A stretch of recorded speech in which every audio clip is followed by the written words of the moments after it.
That's still hanging in the air, Dan. That note is still reverberating. Thank you. For your first time singing, that was really good.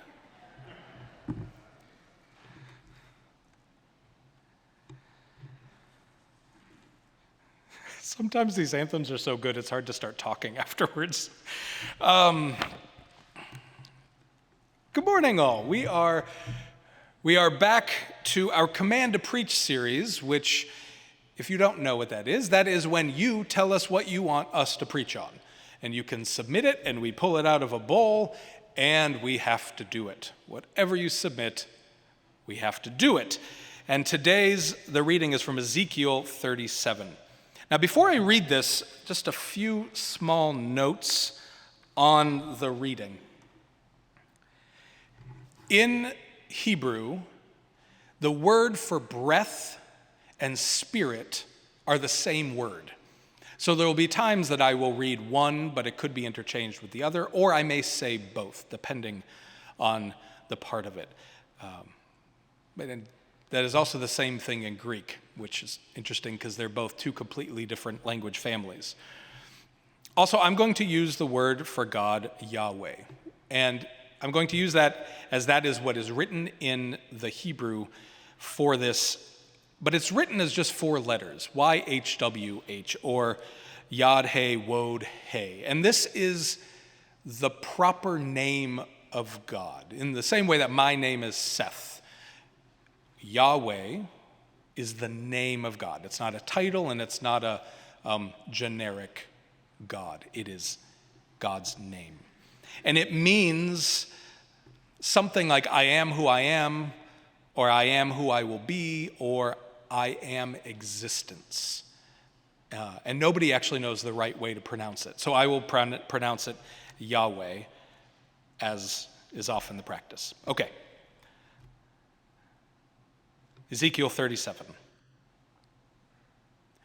With the hand of Yahweh upon me, I was carried out and set down in the middle of the valley, and it was full of bones. There were so many bones lying in the valley, and they were so dry. I was asked, human being, can these bones live? And I answered, Yahweh, only you know the answer to that. Then it was said to me, prophesy over these bones, say to them, dry bones, hear what Yahweh has to say. To these bones, Yahweh says, I will make the breath and spirit enter you, and you will live. I will attach ligaments to you, make flesh grow on you, cover you with skin, and put breath and spirit in you. You will live, and you will know that I am Yahweh. So I prophesied as ordered, and while I was prophesying, there was a voice, a noise, a rattling sound. It was the bones coming together, each bone in its proper place. As I watched, ligaments grew on them, flesh appeared, and skin covered them, but there was no breath in them. I was next told, prophesy to the breath, prophesy, human being, say to the breath that Yahweh says, come from the 4 winds, spirit, and breathe on these slain so that they can live. So I prophesied as ordered, and the breath came into them, and they were alive. They stood up on their feet, a huge amount, and then I was told, human being, these bones are the whole house of Israel, and they are saying, our bones have dried up, our hope is gone, and we are completely cut off.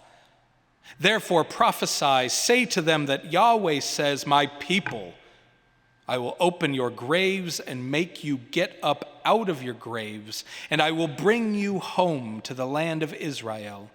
Then you will know that I am. When I have opened your graves and made you get up out of your graves, my people, I will put my spirit in you, and you will be alive. Then I will place you back in your own land, and you will know that I, Yahweh, have spoken, and that I have done it. It is a gift to be able to return to the Command to Preach series today with the submission from our friend Kareem Murphy. Unfortunately, Kareem is unable to be here, so otherwise he would have read it this morning, but he and Dwayne are off on some well-deserved adventures. Fortunately, he sent some thoughts along to help us understand his interest in this particular piece of scripture. You can find that in your bulletin. He also wrote this to me in an email. I've never heard a bad sermon when it was with this text. Quite the opposite. I've heard some of the best sermons I've ever heard that were rooted here. I want to see what Plymouth will do with it. And then he put in parentheses, saying all this with a playful smirk. I'm grateful to you, Kareem, for this gift, and I will do my best not to break your streak of hearing excellent and creative sermons on this passage. And maybe, I'm looking at the camera because maybe you're watching, I am a little glad you aren't here today, just in case I become the exception that proves the rule. I also say with a little smirk. I can understand why this passage is preached frequently and so powerfully. It is a compelling story. The story is visceral and descriptive. It is concise, yet full. It is unsettling, and yet somehow beautiful.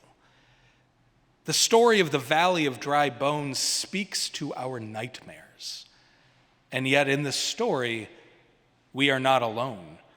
God is companion here and speaks to our hopes and not our fears. Speaks to life and not to death, to breath but not suffocation. This illustration invites us in and then tells us exactly what it means, which doesn't always happen in the Bible, which then allows us, listeners of a very different set of contexts and circumstances, to find our own way into the story with all its deeper and attendant meanings. So what do we know about these original circumstances? Chapter 37 of Ezekiel is toward the end of the book, in the second half. And the book is found in the First Testament or the Hebrew Bible.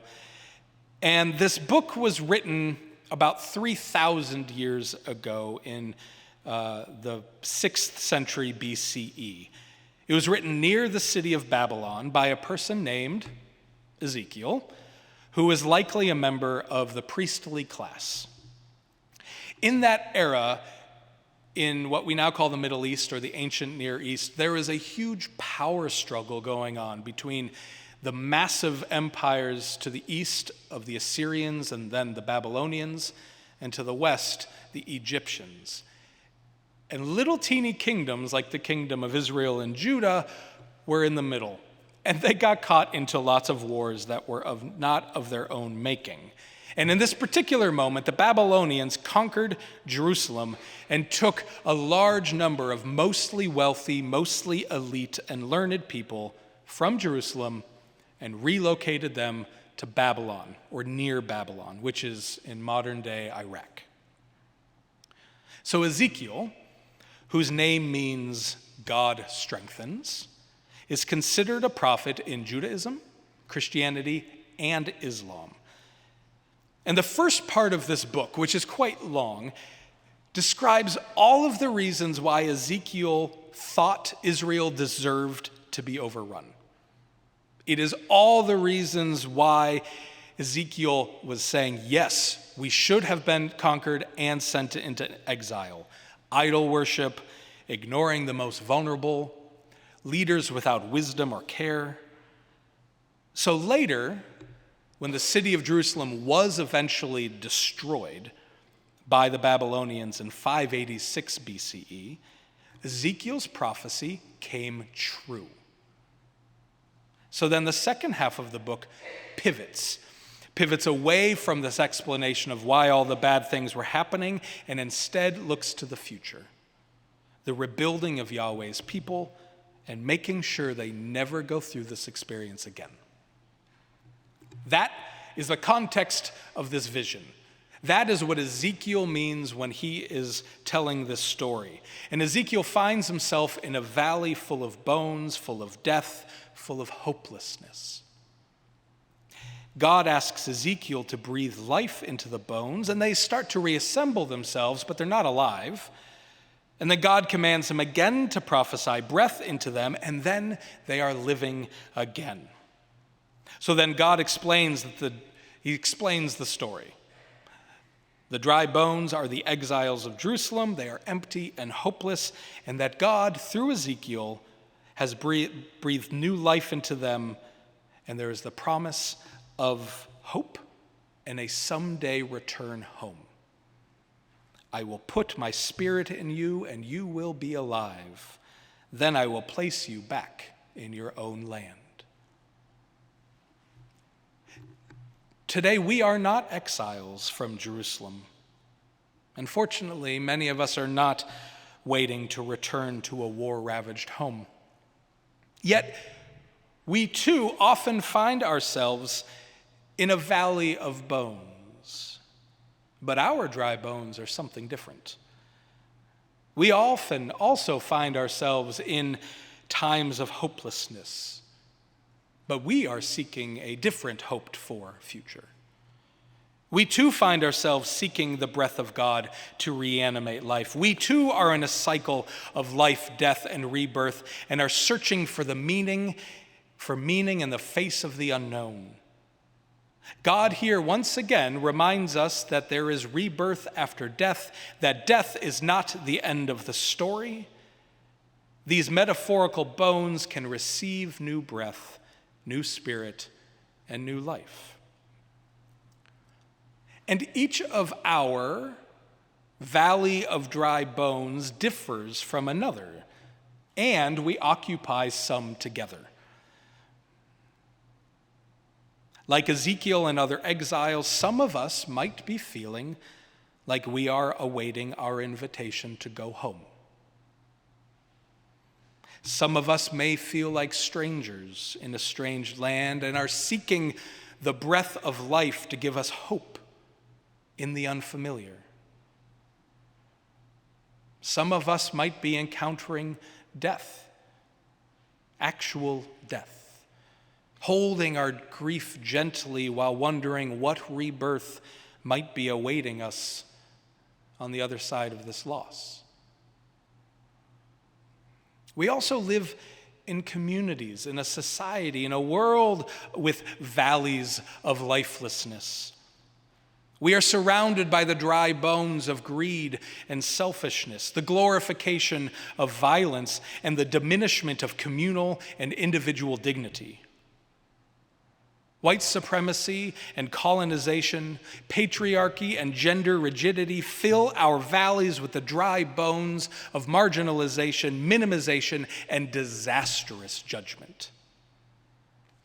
We find ourselves in spaces of war and the power grabbing of the unimaginative. Our valleys of dry bones, individual and collective, are multiple. We can place ourselves into this story in so many ways. Our hopelessness, our fears, our losses are not singularly defined. And yet, we are not alone. Like Ezekiel, we find God accompanying us in these desolate places.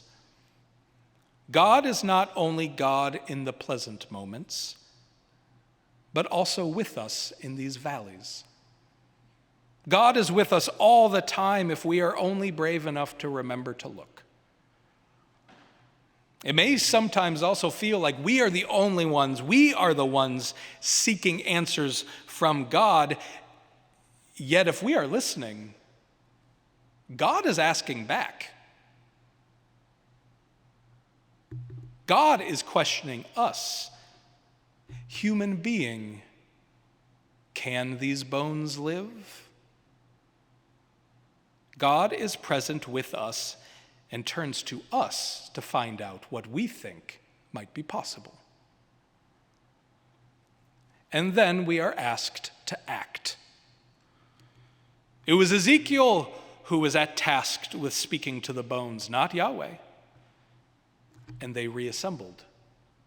It was Ezekiel and not God who called for the breath or the spirit to fill the reassembled bodies and make them live again. It is our responsibility to speak life.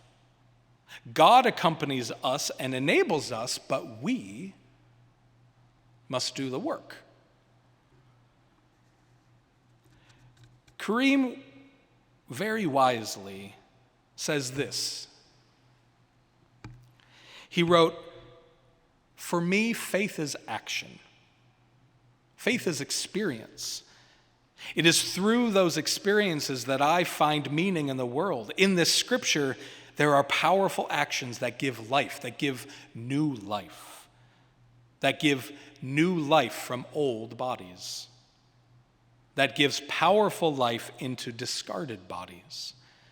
When I read this scripture, I see a story about how God uses us humans to speak life into the dispossessed, the discarded, those rendered dead. Our words matter. The act of speaking can bring life where life is absent. Our words matter. Our actions matter. The act of speaking can bring life where life is absent. You can speak life.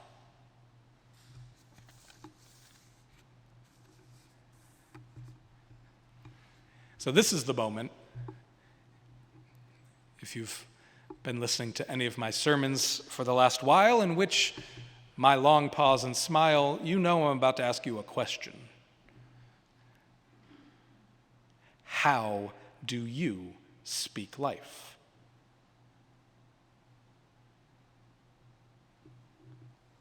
How do you do it?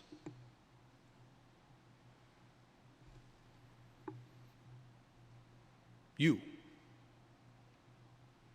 How do you speak life?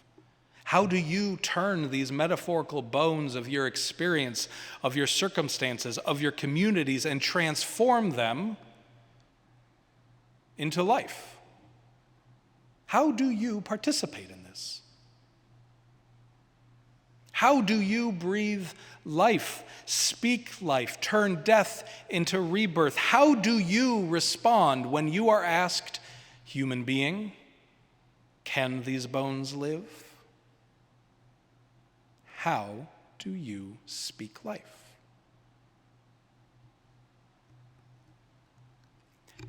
In Hebrew, the word for name, our name, is Shem. And in the culture of the ancient Israelites, your name was more than a label. It was you. It was your very character. To say your name was to hold all that you are, all of your gifts, all of your curses, all of your background. To say your name was your being. Then the word Shem, which means name, is a root to the verb to breathe. Your name is inside breath. Breath was much more than an inhalation or an exhalation. It was you. It was the way you shared you and received others. It was the distillation and sharing of your very being. Your name and your breath are inseparable. You breathe who you are. You breathe your very character. And the same goes for God. The breath and spirit of God are inseparable from the being of God. When the breath came upon the bones, the very being of God, the hope of God, the love of God, the existence and the essence of Yahweh was given, was shared with, was provided to these dry bones. And so as we are reminded to bring the breath of life into the dead bones of our lives, we are each doing so with our own unique gifts and capabilities. You are not breathing life into things, speaking life into things as one just undifferentiated human animal. Rather, you are doing it as you. You are speaking life in the unique and special ways that you are capable of doing so. You don't do it the way somebody else does. You do it like you. The ways that your gifts and experiences become part of the fabric of your community. Who you are matters because only you can speak life in the ways that are rooted in your very being. Only you.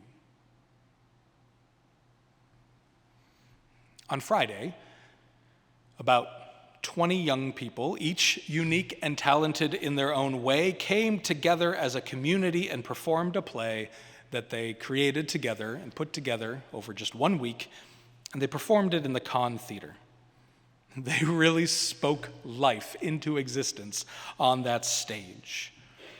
The story surrounded a future in which the very last tree was needed to be saved from being cut down and being replaced with pavement and glass and steel. One final hold of life was about to get buried in the dry bones and lifelessness of pavement. The promise of God is that even if that valley fills up with dry bones, we can breathe life into it. We can speak life into it again. There is always some sort of rebirth after death. So how do you speak life? And if you don't know, which is very okay, how will you find out? Where will you begin? How do you speak life? You don't need anything else other than to be you. To bring you with you and offer your gifts and your unique name as gifts into community. Our words matter. Our actions matter. The act of speaking can bring life where life has been absent. We can speak life. And may we do so together.